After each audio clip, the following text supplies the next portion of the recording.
ñëw xool fan nga koy defee normalement c'est ça la procédure et c'est pas que nga am sa unité ci sa tur c'est pas nga am terrain c'est pas que yow sa bâtiment moom c'est juste fi nga koy defee ça peut être une seule pièce de 9 mètres carrés blanche murs yi set aération yi génn yi fi ñu war a aw am fi ñuy raxasee loxo et cetera c'est un minimum boo xamante ni je veux pas que ngeen di bloquer sur l'aspect moyen parce que mën na fi nekk une cuisine ñu fekk la foofu ñu accorder la sa part parce que y en a ñu bëri ñu nekk situation boobu. Quand vous déposez un FRA, préparez-vous que dina am une visite buy ñëw et que cette visite il vous suffit vous ngeen defar seen local ngeen jàpp ni produit bi yéen bu ngeen ko waroon jox seen njaboot ngeen jox ko seen doom du ngeen bëgg ñu liggéeyee ko ci benn anam c'est vraiment ça. Analyse yi ñooy joxe c'est vraiment scientifique bu amul dara luy lor nit on vous donne votre FRA su ko amee on vous le donnera et c'est complètement normal. Merci Dia. Je peux intervenir sur ce point-là. yow yaa ngi cosmétique. Oui. Si yow naa doon ñëw. Justement. Si yow naa doon ñëw parce que pour les produits cosmétiques. produits yooyu. dans ce qu'on appelle un certificat de toxicologie. Exactement, c'est ça. Bon analyse boo leen war a def laboratoire pour nous assurer que le produit. Sur chaque produit. amul benn danger pour l'homme qui utilise. yéen tamit loolu. Justement, c'est sur ça que je voulais intervenir. Je suis en train de monter une unité de production dans ma maison. C'est en fait le garage que je suis en train d'aménager pour faire mon unité de production cosmétique. En fait, le plus important dans les informations à donner pour le FRA, c'est que vous ayez un diagramme de production. Vous me le produit bi ñuy defar fan la jógee ci lan la matière première bi fan lañ koy jëlee naka lañ koy traité raxas bi ñaata raxas la ñaata lenkali ñaata dagg outils yi ngay daggee par exemple si on doit faire par exemple une confiture de mangue bi ban type de mangue la information yooyu da nga koy soxla joxe ak détails yi nga xam ne moom la produit bi am ak vertu yi après moom produit fini bi bu ñu ko defaree ba pare qu'est-ce que ça a à gagner qu'est-ce qu'on a à y gagner donc information yooyu après les tests microbiologiques dañuy xool ndax amul benn contamination et bu ñu gisee ne contamination dafa am bu fekkee da nga joxe diagramme de production bi dañuy mën a retracer fan la produit bi jaar diggante fan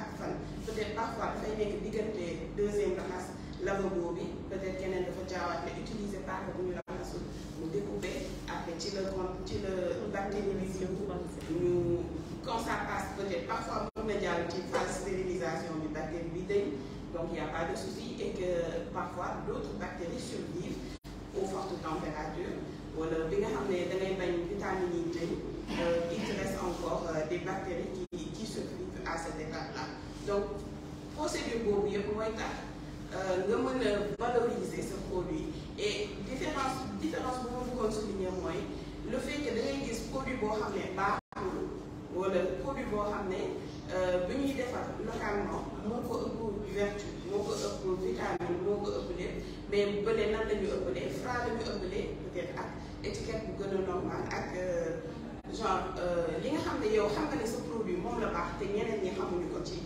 moom la xam ne produit yooyu baaxu ci moom mu xamal ko nit ñi donc différence bi foofu lay génnee dans l'information nit ki boo xasee ba am FRA peut-être parfois c'est une phase compliquée au début mais boo commencé def FRA benn yoon ñaari yoon da ngay gis ne pour tel produit si ça marche yow xam nga ne ça marche say clients xam nañ ne ça marche sa étiquette dafay informer que ça marche sa FRA dafay informer que ça marche donc forcément niveau concurrentiel bi ngay duggee ci marché bi du bokk ak koo xam ne moom dafa xam juste que produit am baax na mais ñi koy jënd xam la ndax baax na wala déet donc c'était sur ça que je voulais insister. Excellent. Et encore une fois exemple Ziguinchor su ma ko demee yëpp da ngay gis. mais là aussi je voudrais préciser que man j'ai quelques FRA mais FRA yi ma am li muy wax nii yëpp xam naa ko parce que ñoom xam nga ils se déplacent comme Diarry l'a dit mais FRA yi ma am ak nombre de produits yu may def dafa voilà différence bi dafa bëri. dañ koy comme dans suñu programme bi ñu yor dañu subventionné FRA yi. waaw kon kon maa njëkk bindu.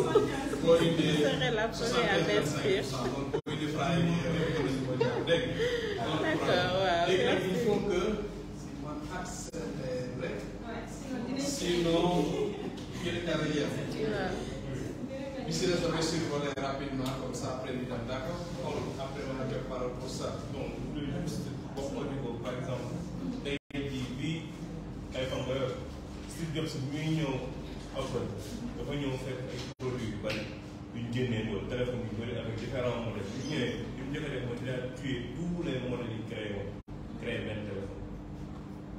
Ce qui se fait mooy yenn saa yi comme attachement bi ñuy wax day am benn attachement booy am si benn produit c' est pas parce que ça se vend mais parce que yow produit bi coono bu mu teg sonn moo tax nga attaché wu produit boobu donc ça ne marche pas mais léegi nag structure yi muy def mooy ils vont analyser les produits xool tu as 19 produits mais peut-être que ce bénéfice yëpp y a que 4 produits qui font c'est mieux de tuer les 15 autres et de vendre les 4 en attendant après plus les dem plus les créer intéressant pilotage de l'entreprise loolu la ñuy ñëw maintenant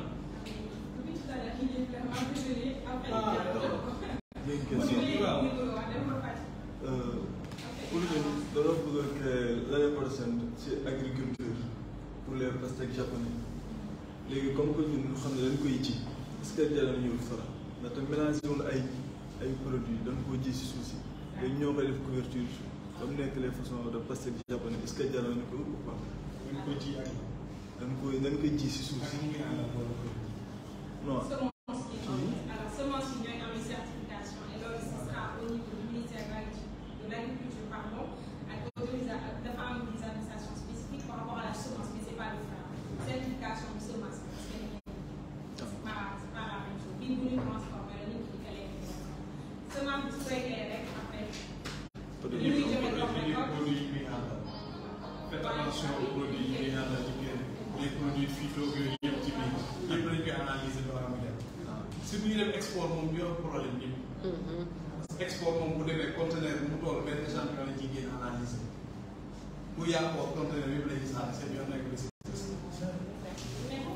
waaw ñu nekk voilà mais leneen foofu foofu leen ñun fii la ñuy toog di wax di neexal di waxtaan suñu biir mais produit waree génn waxtaan amatul liggéey rek foog mu leer dégg ngeen voilà bëgg naa vraiment jox leen faram mais est-ce que du ma avancé ko comptabilité rek laay wax après ñu dem comptabilité après ma yor jaay comptabilité bi comme ni ñu ko waxee sax wax nañ ko li si ëpp solo mooy ñu mën a tenir une comptabilité régulière et sincère régulière il faut que les opérations de journalisation ñu koy def chaque jour même bu fekkee dërëm la amul problème même bu fekkee dërëm la principe de d'entrée et sortie comptabilité en partie d'eau nañ ñuy bind aujourd'hui nag dem nañ ba digitalisation bind sax jaratu ko ADP maa développé woon c'est sama comptable mën nañ ko def sa téléphone wala sa tablette wala fenn mën nga dem marché bi sa téléphone jënd bind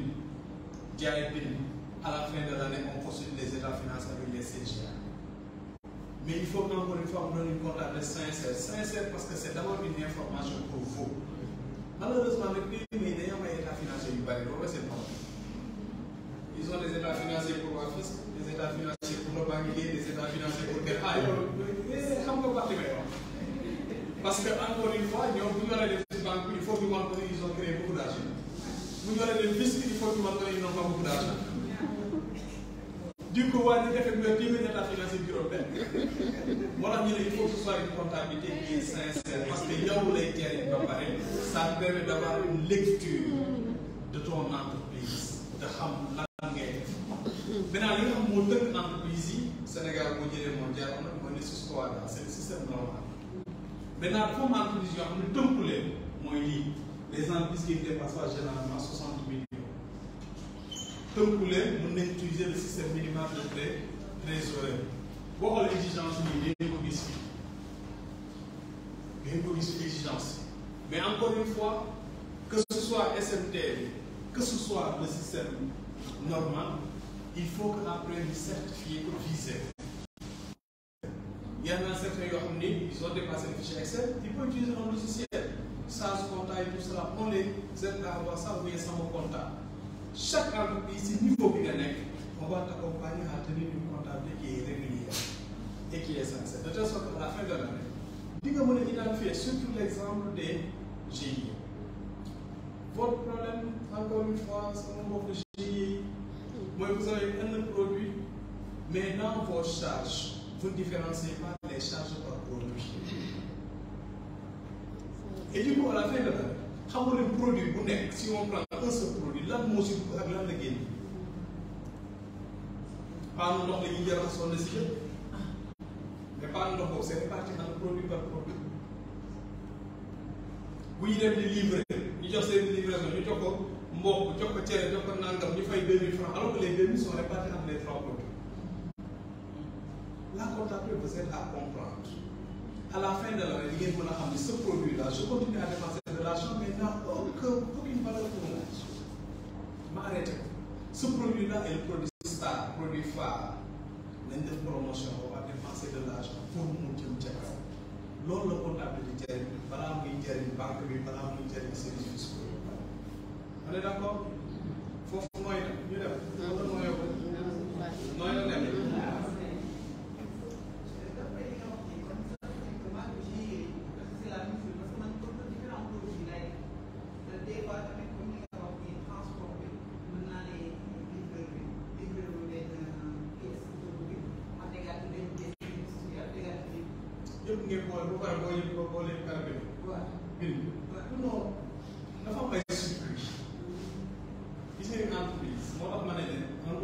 nous technique, machallah. Tailleur du bois, menuisier, c'est ça. Beaucoup de hectares, mon logo def, mon et tout ça. Mais lorsque l'aspect de la gestion les problèmes commencent. Parce que nous mélanger les charges, mélanger les produits. Nous avons une charge directe, nous avons une charge indirecte. À la fin de l'année, nous calculons de ma perte, alors que la perte ne concerne pas l'ensemble des produits, mais les deux produits le concernent. Sur les autres produits, vous avez gagné beaucoup d'argent. Mais tel que perte, il faut compenser, vous ne trouvez pas. Donc, l'autre temps, il est dit, il est soigné sur l'or. Moi, je vais vous accepter pour que vous continuez ces sessions-là, pour vous aider à comprendre dans les par panier. Donc, je passe la main à Diarry pour tu vois l'eau. Bon, ça, c'est les liens. Sans compte à mon scanner après l'équipe Hugo, il y a les CGA qui sont là, d'accord? C'est de l'OADA, du bain de contact et tout ça. Et encore une fois, c'est pour vous d'abord. On y met pas de moyens de son comptable financier pour Kenya. D'abord, c'est pour vous. Et une lecture de votre activité, d'accord? Dès que vous avez la question épineuse. Oui, voilà pourquoi commencer. Je vais quand même rappeler, ça sert toujours. Je ne suis pas l'administration fiscale, d'accord? DGID, donc n'ayez pas peur, il n'y a pas de redressement en vue, on ne dénonce personne. Donc, sentez-vous libre d'expliquer vos situations. Franchement, nous, notre rôle, c'est de vous coacher, de vous informer. Donc, vous voulez en belle crainte, vous voulez amener des conseils qu'il faut pour réduire ou en tout cas les ramener. Alors, illustration, et bon, je ne sais pas si on va quand même y aller après du rôle.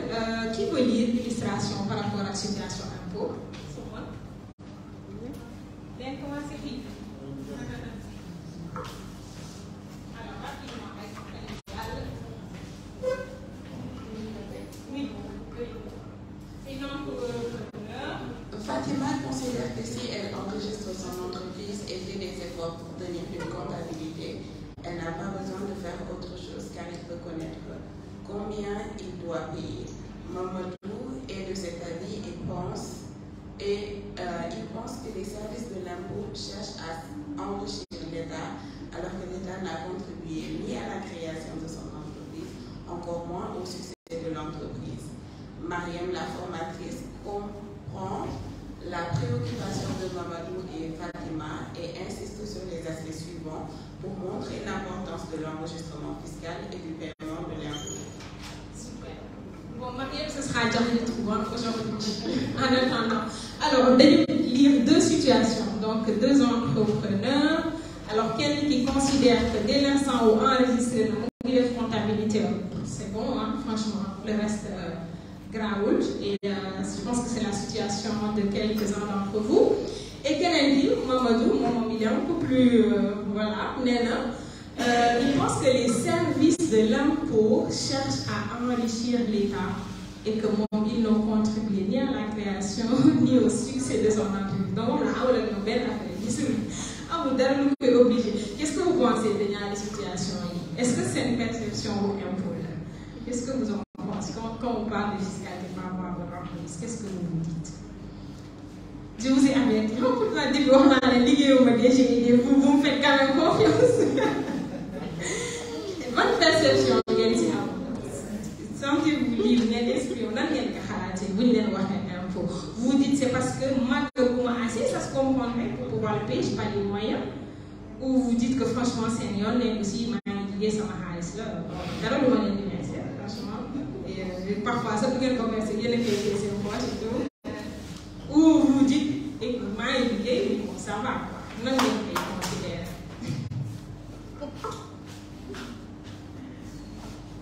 Merci beaucoup. Alors, je trouve que ce n'est pas évident d'aborder les questions fiscales dans la mesure où l'explication générale, c'est qu'il faut contribuer pour tout le monde et il faut que ceux qui ont contribué pour tout le monde et que les organisations pour le respect de la structuration de l'organisation sociale dans laquelle on est, il faut que ces réglementations existent pour nous mener à avancer mieux. Maintenant, ça donne l'impression que c'est pour ni avancer, ni d'autres courses autopiques, pas y avancer.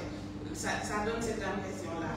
C'est un poids très difficile pour les petites entreprises.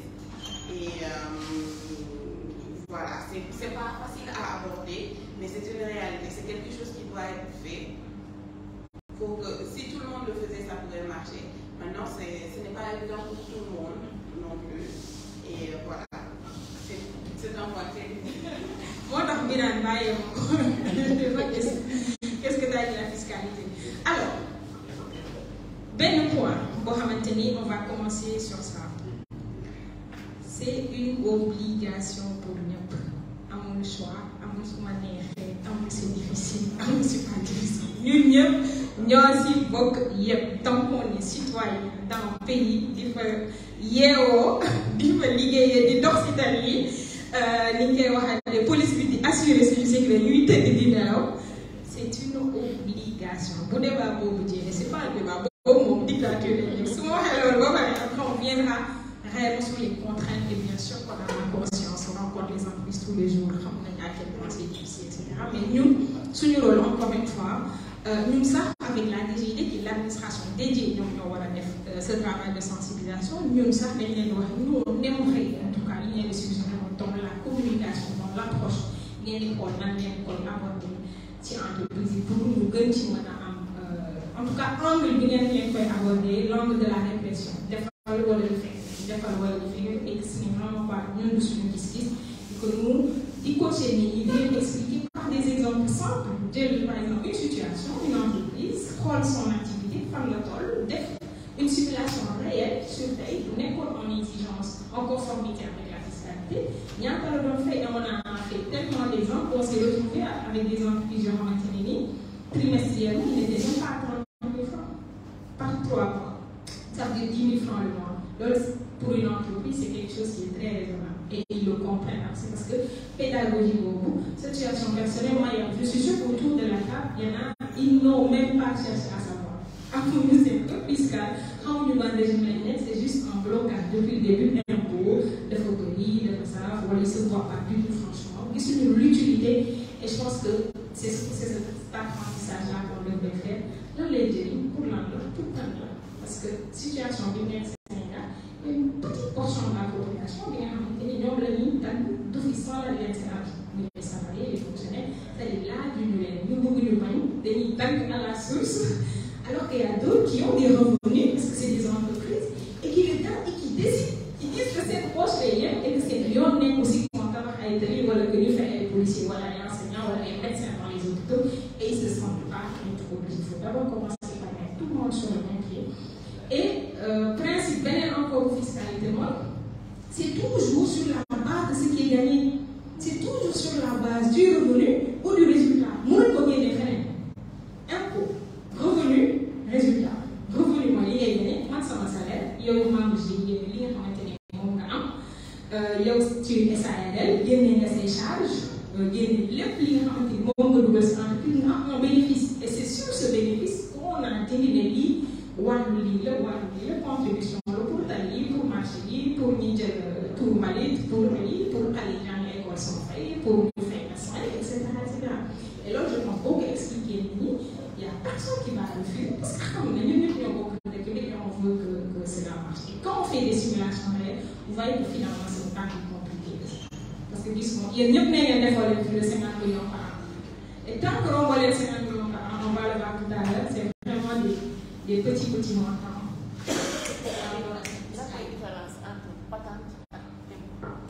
Alors si biir package yu impôt léegi woowatuñu ko patente sax dañu impôt bi nga xamante ni dañ koy calculer sur la base de local boo yor mooy boutique booy bi mooy site de production mooy magasin en tout cas ay charges la par rapport ak valeur locative li nga xamante ni moom nga yor di ko utiliser si biir imposition la bokk changer nañ tur bi léegi contribution économique locale la ko tuddee sur les valeurs locatives.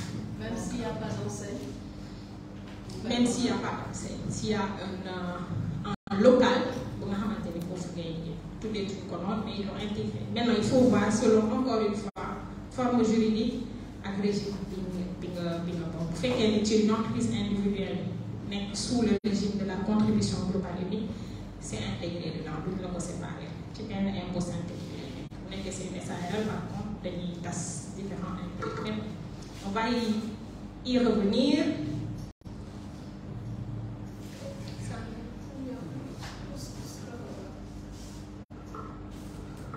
Alors, donc, forme selon les formes juridiques, selon le chiffre d'affaires binaire également. Je disais tout à l'heure, contribution globale unique, administration fiscale, il faut réfléchir par rapport à procédure, contrainte, entreprise, on travaille sur un impôt synthétique qui est la CGU. Il y a des conditions pour pouvoir beaucoup si impôt. Donc tous ceux qui ne font pas plus de 50 millions de chiffre d'affaires qui sont individuels peuvent gérer cette option-là de contribution globale unique. Vous voyez ici, exigence, regardez sur quelle base c'est calculé. Et vous pouvez faire une simulation selon cette situation. Vous dites, regardez, le montant de la contribution est fixé comme suit. Le CA, chiffre d'affaires, l'immédiat. Mais vous ne vendez pas, à quel moment on va vous imposer? Vous vendez pas? Vous dites que vous ne vendez pas, où est le problème? Sur le chiffre d'affaires, j'ai fait 30 000. Bah, faites 2% de 30 000. Quelqu'un peut faire 2% de 30 000? Vas-y, au bilan, s'il te plaît. Alors, 2% pour commerçants et producteurs. Combien? Est-ce que c'est un problème de payer 600 francs d'impôt? Fais 100 000 fois. Allez, New York ou tout.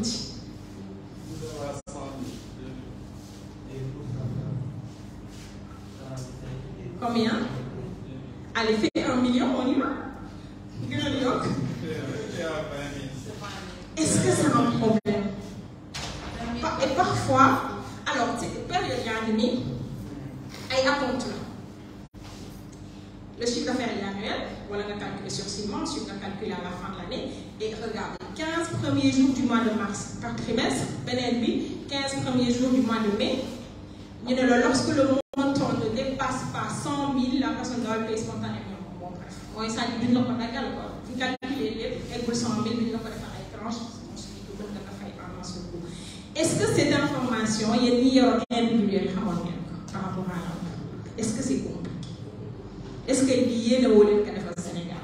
Franchement. Donc, ce n'est pas un problème finalement. C'est plus de l'information, une approche qui aborder la fiscalité avec les entreprises. Alors, pour signer, est-ce qu'il y a des SARL? Si? Non, il n'y a pas de SARL. Si, il y a des SARL. Parfait. Alors, SARL, vous avez conditions, il y a nous et calcul B, etc. SARL, on est sur 30% du bénéfice. Alors, 30% du bénéfice, on a également un barème par rapport à CA et YOYO. Et à la différence de la CGU, ici, l'impôt, ce n'est pas synthétique, on est vraiment sur des déclarations mensuelles de TVA. Donc, on a facturé TVA. Par rapport à cela, parfois, entreprises, ils ont le souci entre lui, lui facturer, lui récupérer. La TVA, ce n'est pas pour vous. Tout pour y aller, il y a une collecte. pour l'État. C'est-à-dire, vous avez des clients, vous avez des fournisseurs, vous avez des clients. Cette entreprise pour produire l'immunité sur le marché, il a acheté des intrants, un fournisseur, etc. Fournisseur de Diaco, ils ont appliqué une TVA et elle l'a supporté. Mais moi, pendant qu'elle vendait à ses clients, elle a appliqué également une TVA que ses clients ont supporté. Bon, encaissé quoi. Et elle fait ce travail de collecte là, après vous def la différence entre l'immunofacture et mon blé pour récupérer. Et mon rôle là, est-ce qu'elle a payé un surplus ou pas? Et vous déclarez quoi? C'est pour ça qu'elle fait des déclarations mensuelles pour nous rendre la situation. Vous faites qu'elle est dans une situation où l'immunofacture, il gagne ses entreprises, l'État lui donne un crédit de TVA, c'est aussi simple que ça.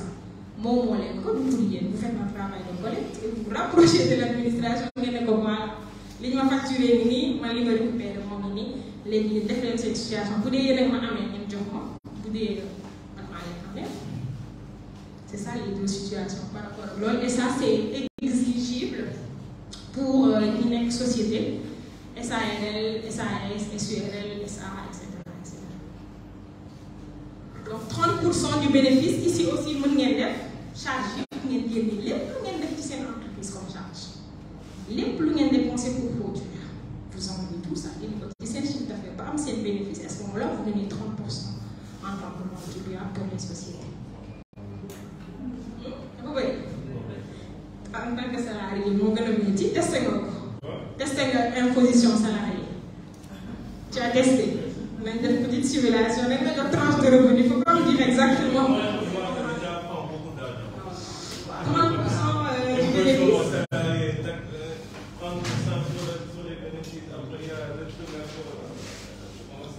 Ça dépend de l'ingé de frais. Si tu es performant, c'est très bien. Tu contribues plus, tu dois être fier de contribuer.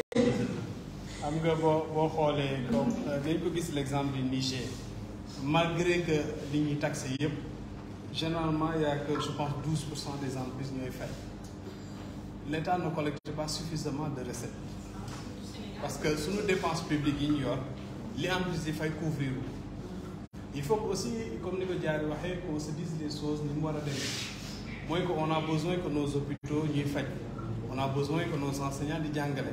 On a besoin d'avoir des routes de l'éclairage. Donc, les pensions, l'État les supporte sur la base de limites collecte.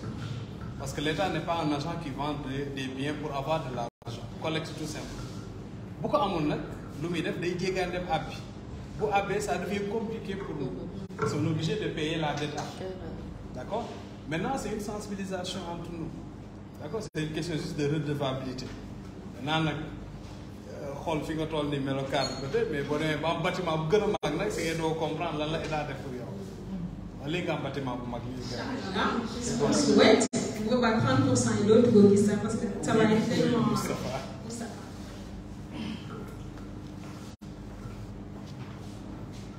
Bonjour, merci à tout le monde. Merci à nos deux coachs, Biram et Diallo.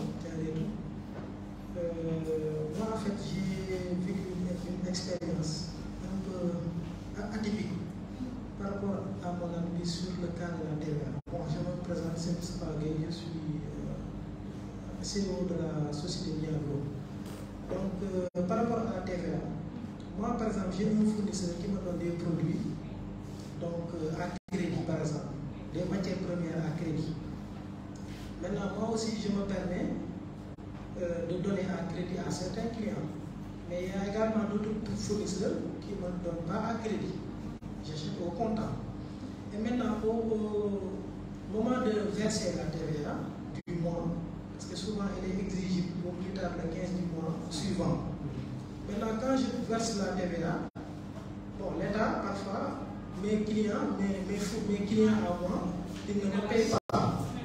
Ils ne me payent pas à temps. Et je suis obligé de reverser la TVA. Et souvent, ça peut faire 600 000, 700 000 ou 1 million. Maintenant, dans ces cas de figure, par exemple, vous, qu'est-ce que vous nous conseillez? Et quel est, par exemple, le type d'accompagnement que vous prévoyez pour sauver les entreprises pareilles? Parce que sinon, qu'est-ce qui risque d'arriver? Il m'est arrivé à 3 fois, je ne le cache pas. Bon, puisque vous n'êtes pas des policiers de l'État, bon, je ne le cache pas. Mais il m'est arrivé à 3 fois de ne pas reverser la TVA parce que, par exemple, l'État ne m'a pas encore payé. Qu'est-ce que je fais? Je suis obligé, voilà, si je n'ai pas d'argent, je ne fais pas d'avance. je suis obligé de déclarer d'ailleurs. Donc ça, par exemple, c'est des problèmes, c'est un cas, je mets sur la table un cas particulier là, qui est là. Donc yoo xam ne dañuy jàppante ak ñoom en tant que PME. Donc je pense que l'accompagnement aussi doit pouvoir se faire aussi à ce niveau, c'est-à-dire encourager les banques de nous accompagner sur ces points de détail yoo xamante ne yu ndaw la mais dañuy soxla. Donc c'était une occasion pour moi peut-être d'en parler et de vous donner un petit problème qu'on vit surtout avec la TVA. Voilà, merci. Ça va en parler de généralement entreprise rencontre mooy le décalage en tension de trésorerie en fait. Parce que y a une situation boo xam tu es obligé de payer loo xam ne jotu ko. D'accord da ngay xaar. C'est un décalage. Généralement nag c'est un accompagnement boo xam ne boo amee comme ni ñu ko waxee banque boo xam comprendre le système bi mën na ko gérer. C'est la même chose avec les marchés de l'État. Bu fi gagné marché de l'État pour xam mu fay la léegi de bu soobee di nga dem dépenser lépp liggéey ko ba pare taxaw mu ñëw xool ne la pare nga waa mu ne xaaral naa la fay. Bu fekkee da nga koy yoroo nag mu ne kaay fay xamul ni bon kaay ñu compenser moom xamul yooyu. kaay ñu xool li ma amee non xamul yooyu c'est la même chose c'est des choses yoo xam day arrivé. moo tax ma ne c'est le pilotage c'est dans le pilotage maintenant Moustapha dañuy gérer yooyu de telle sorte que parce que du xaalis boo perte c'est juste de l'argent que tu as avancé que en attendant de récupérer de l'argent fait yooyu yëpp moo tax ñuy programme aussi de telle sorte que même pour les fournisseurs on les programme en fonction des rentrées par les clients c'est des programmations mais dañ ciy gën a jàpp di si gën a expliquer ba gars yi mën a comprendre. Donc, comme Biman l'a dit, merci déjà pour le témoignage. C'est une situation qu'on connaît et la réponse, ce sera juste au niveau de la gestion de la trésorerie. L'administration fiscale, ça, FIBO, ce que vous voulez nous expliquer. Je suis désolée, c'est mon collègue, mais il ne va rien vouloir comprendre. C'est une aussi. Ça, et peut-être c'est ça, nous avons un rôle de leur remonter le cahier pour permettre, nous, ce qui les intéresse, et c'est un objectif aujourd'hui, c'est d'élargir l'assiette. C'est-à-dire pour pas y parce qu'on est déjà limite, mais de population qui fait le nombre de contribuants. C'est-à-dire tout ce qui était off, nous retirons pour me soulager les filles qui fait depuis toujours et que vraiment ils sont vraiment là, nous sommes alors que nous avons ça un petit effort de cette situation-là, ils ne vont rien faire pour ça. Tout ce que tu veux faire, moi, travailler aujourd'hui avec une relation avec la banque qui puisse gérer des tensions de trésorerie. Ça, il y a un décalage entre l'engagement individuel et les rares qui puisse te mettre quelque chose pour te soulager cette trésorerie. Accord pour amener nous bien faire. Mais vraiment, côté administration fiscale, je suis désolée de te le dire comme ça, mais côté Bob, ils ne vont vraiment pas juger parce qu'ils en plus connaissent des milliers de situations similaires.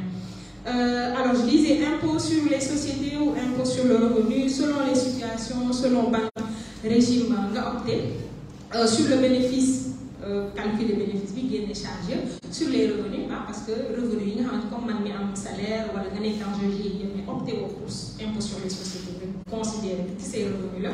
Et là, étrange, il est calculé selon les situations personnelles, je pense que l'on a selon célibataire, marié avec des etc. Nous avons des charges pour les gagner. Donc, détails de nous c'est l'idée que vous allez comprendre maintenant. Situation personnelle, agent fiscal, et les variables, les pourcentages. Donc, ça, c'est vraiment pour nous la moyenne. Alors, quelques conseils également, comme nous l'avons sur la comptabilité, sur les autres aspects. Par rapport à ces situations. Fait que vous avez une SURL ou un GIE, on l'a dit, vous pouvez opter entre impôt sur les sociétés, HARB, Adbidjer, un bénéfice. Alors ici, il y a un petit souci. Vous mettez entrepreneur, quand on dit que vous optez pour impôt pour les sociétés et que vous êtes imposé à l'IS, donc 30% du bénéfice. Ça implique que vous faites un bénéfice. Ça veut dire que vous gagnez à charge et que l'année s'est bien passée. Donc, si tu fais un bénéfice de 100 000, tu donnes 30 000 à l'État. Bon, il faut le bénéfice. Normalement, tu te dis, va mieux que de faire un bénéfice de mon n'est-ce pas? Il y a ce qu'on appelle l'IMF. C'est le minimum perceptible. Je le dis, je ne suis même pas là assureuse ñu may xoolal qu'est-ce que tu veux dire yow même si vous ne faites pas de bénéfice il y a un minimum benn instant dindi woon nañ ko période Covid bi non je pense que c'est revenu alors l'état d'une chose par contre on peut dire ouvertement qu'on n'est pas d'accord bi la voilà suñu xam alors ça dit qu'il y a un minimum perceptible minimum alors moom la mais l'IMF c'était à 500 000 je pense ouais alors mu ne l'IMF donc impôt minimum forfaitaire pour société encore une fois bu nga nekk société ne vous en faites pas mais pour société yi ak ñi opté bien sûr pour l'IS mu ne l'impôt minimum forfaitaire concerne les sociétés et personnes morales ñi nga xamante ne IS lañu opté mu ne les sociétés ayant commencé seen première opération moom comment l'année etc ayant clos leur premier bilan au cours de la fin de la dite année à la condition que l'exercice ne date pas d'une durée etc. Bon, ils n'ont pas précisé le montant, mais ça veut juste dire que soit vous faites un bénéfice, vous faites payer 30%, soit il y a un minimum de 500 000 que vous donnez, peu importe la situation. Minimum perceptible. 500 000 pour un gars, avec nos multi de mer. Ah, lui, c'est 0,5 du CA. Ils ont mis un taux. Je pense que c'était un minimum de 500 000. Non, c'est un plafond de 500 000. C'est calculé à 0,500 pour dépasser 500 000. C'est ça. Il y a quand même ici pour les alors pour les sociétés, c'est vrai que ça remonte un peu en haut, mais pour les manipulations, excusez-moi juste, vous le voyez là. Ouais, 0,5. L'impôt sur les sociétés minimum. Lu ndaw ndaw luñ la mën a encaisser mooy sans que mu dépasser 25, le minimum perceptible c'est 500 000. Pour des SARL, SAS, SASU, ak képp ku opté pour IS parce que am nga choix nga opté pour IR wala IS. Alors individuels yi non, en général ils ont IR wala CGI, mais pas IS. Amuñu IS, amuñu impôt sur les sociétés parce que c'est pas des sociétés. Donc c'est considéré comme des entreprises individuelles. xool daa bëri de ah mbir bi daa bëri. même si ngeen bàyyi ko mooy d'encaisser quoi. non xam nga après comme Diary non comme ce que Diary dit xam nga bu nekkoon imposable sur le CA si le CA est nul c'est nul mais ici ils prennent une situation boo xam ne tu as fait du chiffre d'affaires tu as enlevé tout ce qui est charge et tout cela et amoo bénéfice mais l'État constitue que def nga activité donc en principe utiliser nga son économie et tout ça loolu nga koy déggee maintenant comme Diary dit nous qui accompagnons des entreprises savons que voilà c'est pas évident d'accord mais état ni mu koy gisee léegi nag ngeen gis ni bu fekkoon assiette bi dañ koy yokk lu bari day teggee ko c'est surtout le problème de l'État bu fekkoon le nombre de contribuables dafa yokk day gis lu bari day teggee ko ci ñenn ñi boo demee yenn pays même de la sous-région dañ lay kii exonéré de taxes pendant 2 ans pour te permettre de mën a màgg et tout ça pour mën a contribuer en réalité mais ça ira xool ça ira. Mais le start-up act, c'est quels sont les exemples qui vont parce que à ce qui paraît techniquement pendant 3 ans le temps de bien se formaliser avant de payer les impôts. Oui, alors start-up activité, je pense qu'il y a l'IMF qui saute, donc, et l'exonération de 3 ans, mais il faut avoir le statut de start-up, une jeune entreprise technologique avec un potentiel de développement exponentiel, etc. Détailler le texte mobile, il faut répondre à ces exigences et pouvoir bénéficier d'avantages. Mais je ne sais toujours pas, pour répondre à ces critères, où est-ce que tu pars pour dire que j'ai ce statut, etc. Ça décède en l'air, c'est la loi de l'IKB. Il m'a amené les top niveaux pour rôle réellement la voici.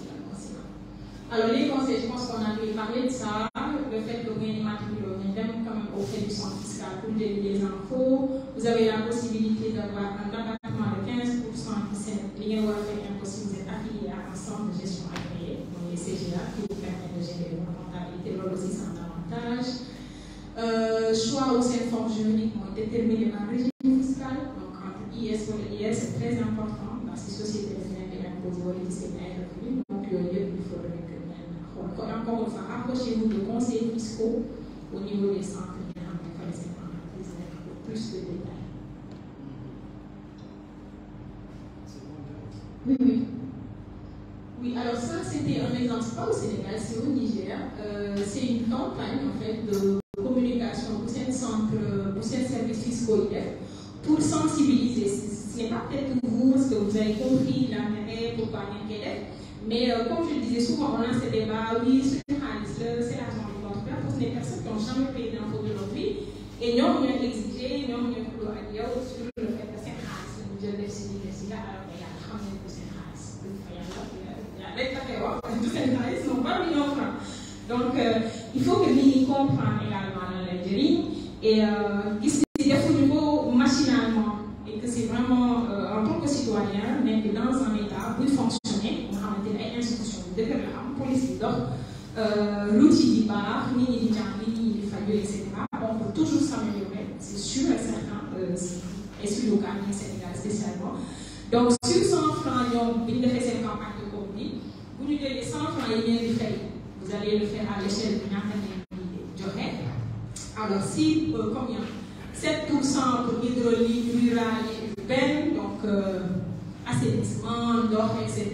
9 francs pour santé, consulter les hôpitaux, payer le personnel, consolidation des institutions démocratiques, développement rural et sécurité alimentaire, 15 francs, énergie, infrastructure, 15 francs, sécurité, police, gendarmerie, sapeurs-pompiers, etc., 17 francs, éducation, école, université, tout ce que l'UNIAM de l'UNI fait, ça sert à ça, c'est un xaalis en tant que contribuable, il y a des lii lay jëriñ lii la état di lay am.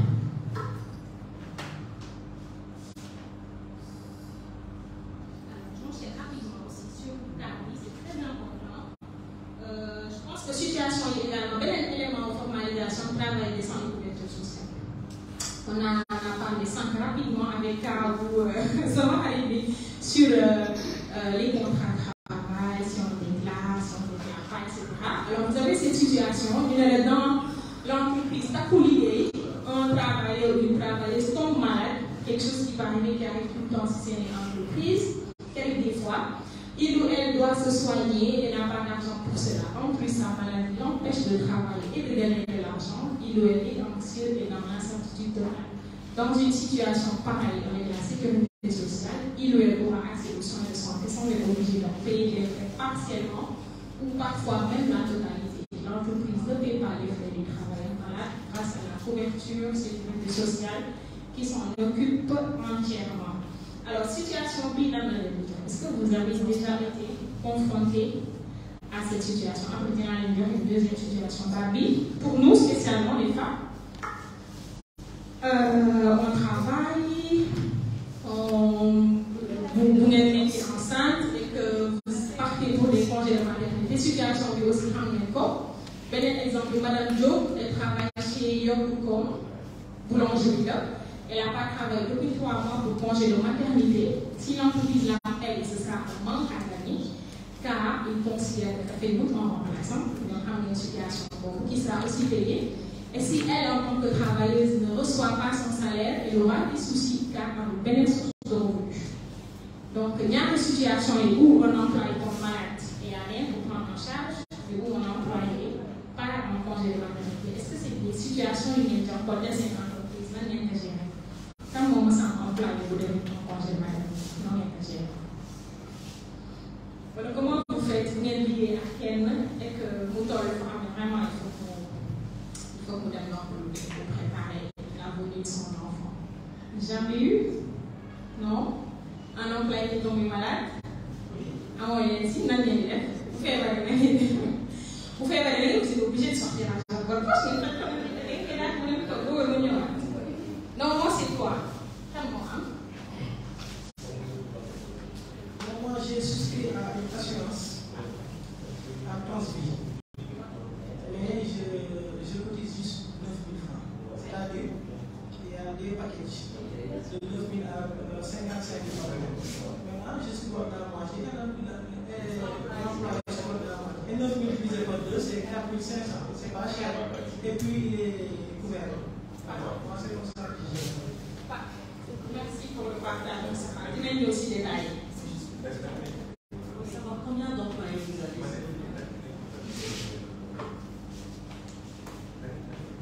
Mais cette personnes et 10 de temps en temps. D'accord, donc le montant de 9 c'est pour chaque entreprise. Oui, c'est pour chaque entreprise. Oui, une belle situation. Ah, oui, d'accord, comment ça va?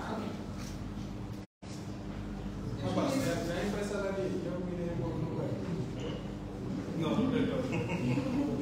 Ce que je voulais savoir, c'est est-ce que c'est 9 000 par employé ou c'est 9 000 pour l'entreprise globalement? C'est une assurance qui a été souscrite pour l'entreprise ou bien c'est pour chaque employé individuellement? C'est très important. Je pense que c'est ça. Il a répondu pour Aminata. Alors 9 000 par employé avec une part salariale et une part patronale. 4 500 à la charge de l'employé et 4 500 pour l'employé. Donc chaque employé pour elle-même 4 500, l'employé sur 4 500. Moi, mes couvertures. Alors, pour la sécurité sociale, on a donné ces deux illustrations parce que. Alors, on a donné une situation, c'est des situations qui arrivent. On a pris le cas de la maladie et le cas des congés de maternité. On a le cas de l'accident de travail, le cas de la retraite.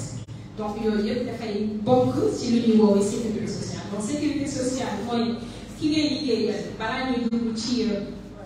la base, c'est comme un contrat de travail. Contrat de travail, idéalement, il y a beaucoup d'inspections enregistrées. Maintenant, on est toll, il faut raconter, vous dites que oui, je suis en petite entreprise, je ne suis pas déclaré des contrats, etc. Mais il y a au moins l'employé sur une base même verbale, définir les effets de l'unité, en tout cas respecter la CAP en tant qu'être humain, parce qu'après tout, il y a une maintenant, sur la sécurité sociale, maladie. Ce qui se passe, c'est que, écoute, dis la situation. Qu'est-ce qui se passe? Il reste chez lui, il a les moyens de se soigner, il n'a pas les moyens de se soigner, l'entreprise ne sont pas responsables, et qu'est-ce qu'on fait? Par maternité, oui, qu'est-ce que les entrepreneurs ils se disent? Écoute, de fait, de 3 mois, vous n'êtes dans l'entreprise, je serai obligé de la remplacer parce que l'idée, il faut qu'elle ait fait. Et même quand on a fait, donc à quel moment qu'elle a fait? Mais là, garantit également sa sécurité. Et il y a des solutions, il y a des moyens de sorte à ce que nous protéger comment protéger les comme exemple, c'est une assurance privée, mais il y a le dispositif public au niveau de la caisse de sécurité sociale pour enregistrer les employés. Ils ont mieux cotisé sur une base mensuelle d'un salaire, ça c'est leur part en tant que salarié, et l'employeur également verse une part, et l'homme le leader dit qu'on cotise chaque mois de sorte à ce que là aussi, sous des congés maternité, pendant les 3 mois, 6 semaines avant et 8 semaines après, on continue de percevoir son salaire sans que mon moment ici, si l'employeur. Il y a des barèmes, des les taux, les pourcentages, souvent c'est des petits montants. Exemple, même dans les assurances privées sont plus chers qu'au niveau de la sécurité sociale. Mais il faut que je vois, selon la situation, le revenu unity, il y a un etc. Élément de sécurité sociale, on le disait tout à l'heure, payer un salaire, respecter les horaires de travail. La base, donc je pense que le pouvoir enregistrer les travailleurs à la sécurité sociale. On y va progressivement. Ce n'est pas les 10, voilà les 20, voilà les 30 qui font dans ce groupe. Vous pouvez y aller, petite organisation, les 6 premiers mois, vous en déclarez 2, ni que le permanent, etc. Mais mettez-les dans les conditions pour dalal seen xel et que ñu jàpp ñoom ñi kat ñu ngi ci liggéey boo xamante ni yaakaar nañ ci suñu feebaree mu am loo xamante ni dina leen jàppale si seen prise en charge. Donc la maladie, les prestations familiales, mooy naissance, grossesse, etc. La vieillesse. Alors est-ce que ici il y a des questions? Est-ce qu'il y a des situations où nous devons déclarer ses employés au niveau de la caisse? Il déclare ses pots, il faut commencer par vous, sinon on n'a rien de faire. Il faudra sortir à chaque fois de votre poche alors qu'il y a un relais qui peut vous permettre de avancer. Si c'est difficile pour vous et que vous dites qu'à moi les moyens, commencez par vous, parce que dites-vous que vous devez vous protéger. Déjà vous en tant qu'entreprise, il y a l'avantage d'être. Et je vous assure que les employés employés, parce que c'est des personnes qui les avez recrutées, qui créent de la valeur pour votre entreprise, vous avez un projet d'incident, les au final, si vous commencez par vous, vous allez forcément faire un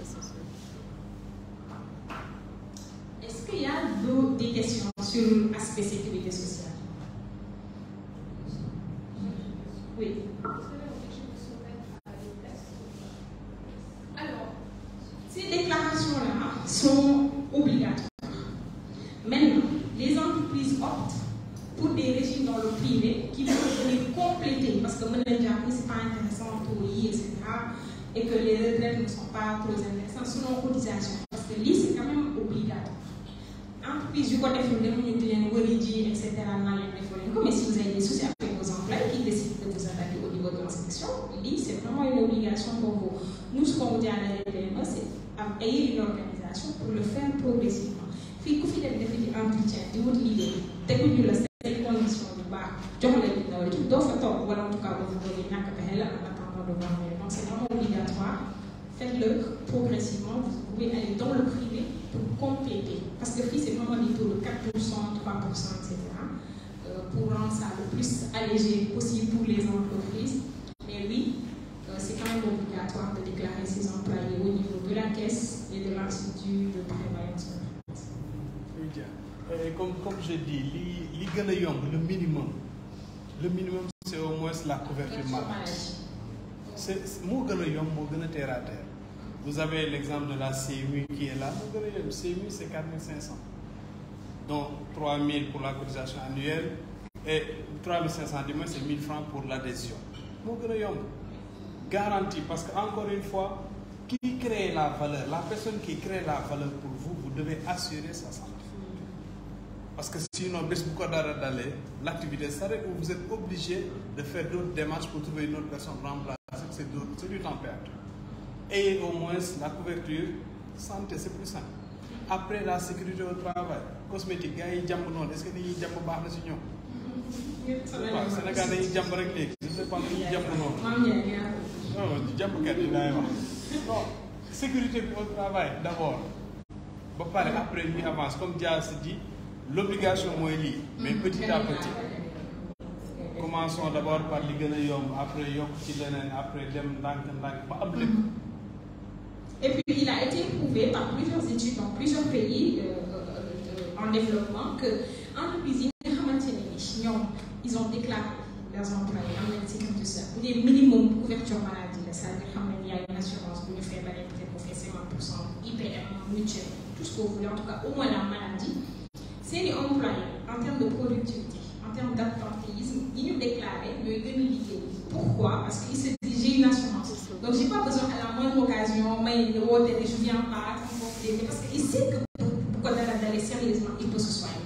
Et que peut-être que vous n'aurez fait 10 000, 3 000, voilà, je veux dire, parfois sans zéro, s'il y a des couvertures à 100%, et que nous, ils sont plus tranquilles, c'est vrai, c'est les grenades.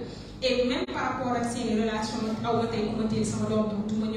ce qu'ils se disent, que j'ai la possibilité, parce que je suis assez protégée par un contrat, par les conditions dans lesquelles mon employeur m'a mis pour ne pas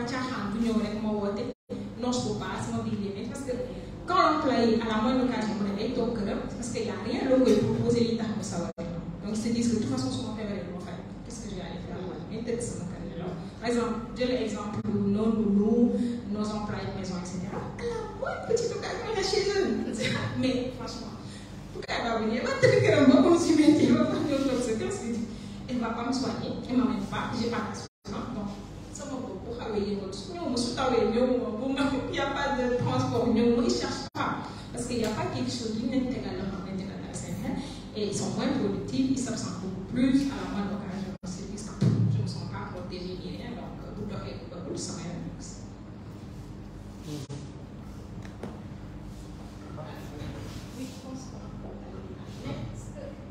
Puis, ce n'est pas un point pour sortir, mais c'est quand même important ce qu'on disait sur traçabilité opération. Il y a un compte banque, voilà, microcrédit, comme on dit, c'est une finance décentralisée, voilà, dans les fintech, Orange, Wave, Free, etc. business. C'est important. Opération déjà, banque, voilà, c'est important. Il faut vraiment minimiser, oublier ça s'il le faut, les opérations espèces. Franchement, il y a des traces, une trace année plus de 50 millions, mais on voit que 10 millions ici, c'est 4 ans, ça ne donne pas de la valeur à votre entreprise. Il n'y a pas d'historique. Et puis, li ñu entre tubaab bi nga xam ne ñun ñëpp banque boo dem am na mu la lay wax j'ai fait 50 millions, je suis capable de faire 60 millions, ben, il faut le prouver. Et comment on le prouve? La base, bon, les opérations financières, quand on a acheté 400 000 francs de bruit à Kédougou, on a eu ça à un gars qui a transporté ça à 6%. Pourquoi il est dans le but de transfert? Au moins, on a appris que tu as réellement payé 400 000 francs de bruit à un producteur à Kédougou. Tu as commandé de l'emballage en Turquie, tu es passé par un intermédiaire. J'avais le parler si ça, tu ne peux pas faire un virement bancaire. Et donc, à la fin de l'année, on a une idée de la capacité financière de l'entreprise. Et ça permet de lever des fonds. Parce que banque, sur la base de l'immobilier, beaucoup prouvé 500 000, 300 000, ou 200 000. Beaucoup prouvé que même les 10 millions, peut-être pour envisager de te lever 5 ou 6 millions. Ils sont passés. Ce n'est pas seulement la déclaration. Je suis capable, j'ai un marché, les clients vont faire, etc. C'est vraiment les protestations. Et de toute façon, il n'y a aucune structure sérieuse, banque, client, ADP, qui va vous donner de l'argent en espèces. Ça n'existe pas. C'est pas possible. Venez ici, vous avez une subvention, vous comptez que le job. C'est pas sérieux. Il y a ça, vous allez dire c'est pas crédible. Il faut donc arrêter aussi de faire des choses en belle trace. Pourquoi? Tout est légal, non? Il n'y a pas moyen, on peut tout tracer.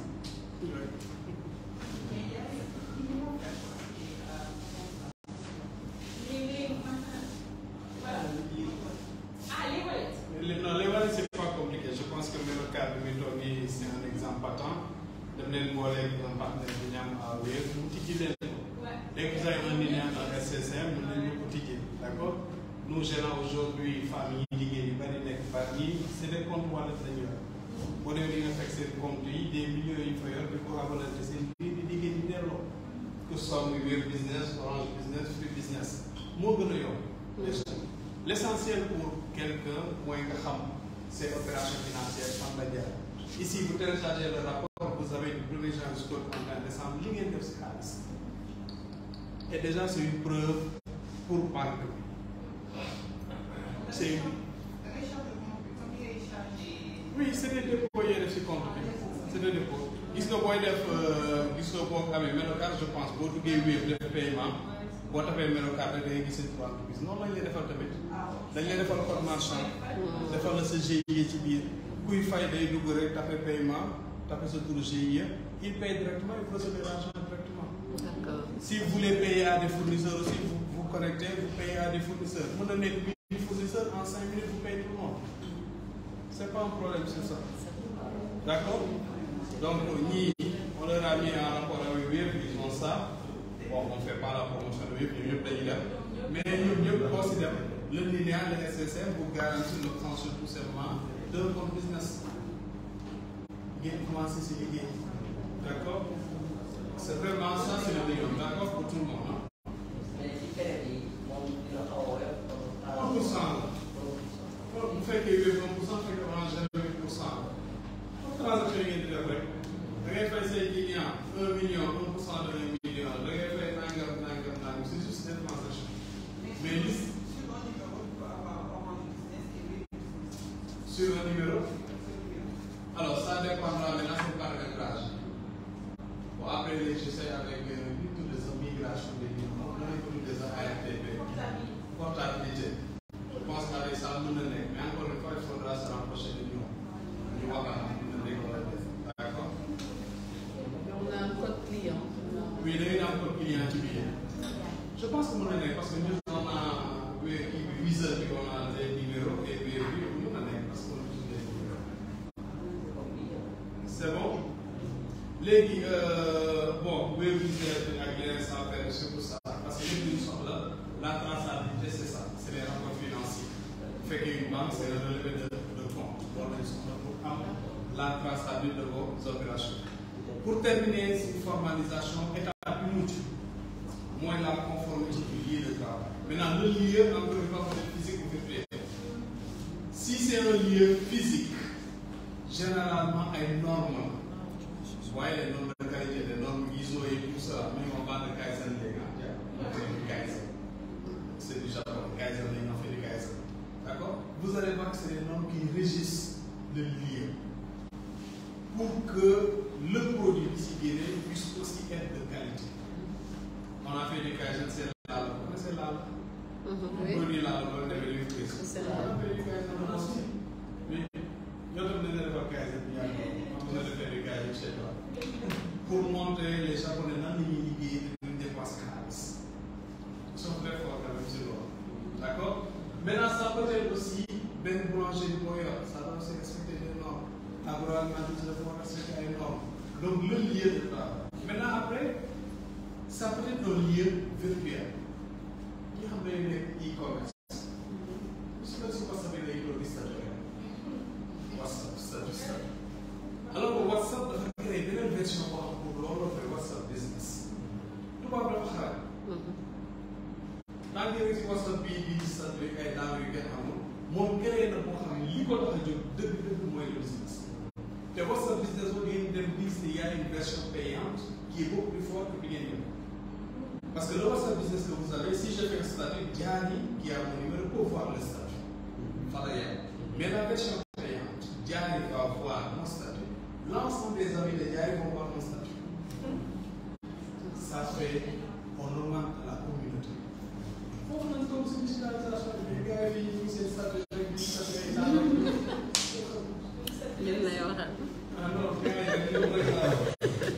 D'accord? Da ngeen yor e-commerce di ko def liggéeyal mooy nañ am site boo xam ne lépp si mën ko see def am na ñoo xam ne yéen e-commerce mais boo fa demee la yàlla xam looy def am na ñoo xam ne seen e-commerce xam nga lan la diw mooy statut daal ñu dem jël loolu statut.